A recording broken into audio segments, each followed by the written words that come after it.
Hello, good morning. कसे आहात सगळे? तुमच्यासोबत कधी असं झालंय का, की सकाळ झाली आहे, कामाची लिस्ट तयार आहे, पण साधी अंगावरून चादर बाजूला करण्याची ताकदही उरलेली नाही. आज माझी अवस्था अगदी तशीच झाली होती. पण कंटाळा करून चालणार नव्हतं. घर आणि अंगण झाडून घेतलं. बाहेर अजूनही गडद अंधार होता आणि हवेत एक सुखद गारवा.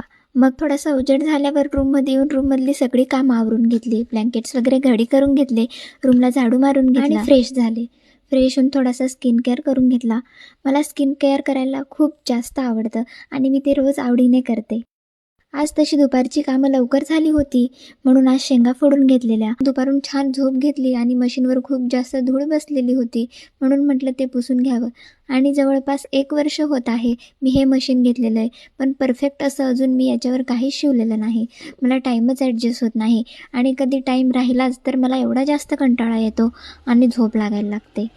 संध्याकाळचा स्वयंपाक वगैरे केला, जेवण वगैरे केले आणि सगळ्यांची अंथरुणं टाकून घेतले. आणि असा होता माझा आजचा दिवस. Thanks for watching. बाय.